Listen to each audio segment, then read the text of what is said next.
गुलाम लड़का बादशाह के सामने लाया गया। लोगों ने बादशाह से कहा, अय बादशाह, ये लड़का तो अभी बहुत छोटा है, मगर उसने जादू में फिला उस्ताद से भी ज्यादा महारत हासिल कर ली है। लड़के ने जवाब दिया, मैंने फिला उस्ताद का इनकार कर दिया है। वो कहता है कि मैं काफिर हूं, लेकिन मैं कहता हूं कि ना मेरे पास कोई जादू है और ना मैं जादू जानता हूं। मेरे पास तो तौहीद है। लोग आपकी इबादत जादू के धोखे में करते हैं, मगर उनकी ये इबादत बातिल है और आप भी बातिल पर हैं। ये सुनकर बादशाह गजबनाक हो गया और चीख कर बोला, इस शैतान को सबसे ऊंचे पहाड़ पर ले जाओ और वहां से फेंक कर कत्ल कर दो। एक लश्कर उसे पहाड़ की तरफ ले गया।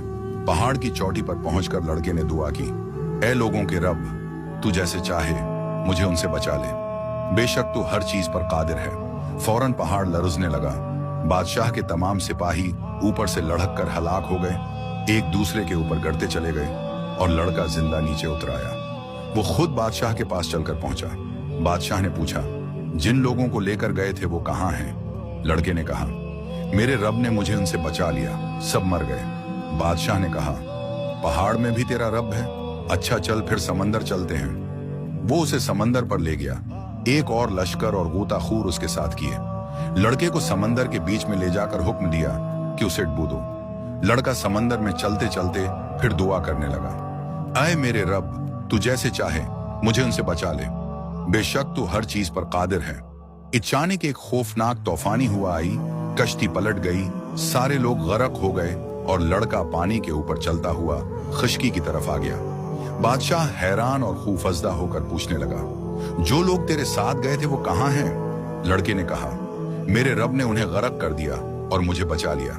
बादशाह मुकम्मल खौफ में डूब गया और बोला, पहाड़ में भी तेरा रब, समंदर में भी तेरा रब, फिर हम तुझे कैसे मार सकते हैं? लड़के ने कहा, तुम मुझे तभी कत्ल कर सकोगे जब वो करोगे जो मैं तुम्हें कहूंगा। बादशाह ने पूछा, क्या करना होगा? लड़के ने कहा, एक दिन सब लोगों को उठा करो, एक बड़ा सा मंबर स्टेज बनाओ, सब लोग देख रहे हों, फिर मुझे सामने खड़ा करना। मेरी तरकुश से एक तीर लेना, फिर बुलंद आवाज से कहना, अल्लाह जो इस लड़के का रब है उसी के नाम पर मैं उस लड़के को कत्ल करता हूँ। ये जुमला 3 बार कहना, फिर मेरे कनपटी पर तीर चलाना, तब मैं मर जाऊंगा। बादशाह ने यही किया।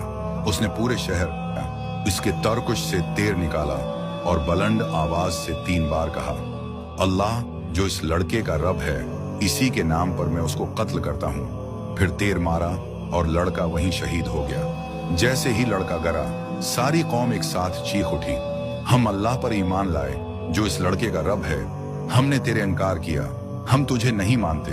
सब लोग ईमान ले आए। बादशाह के जादूज़दा सिपाही घबरा गए। बादशाह ने हुक्म दिया, रास्तों में बड़े बड़े गड्ढे खोदो, इनमें आग भड़काओ और देखो कि आया ये लोग अपने दीन से फिर वापस आते हैं या नहीं।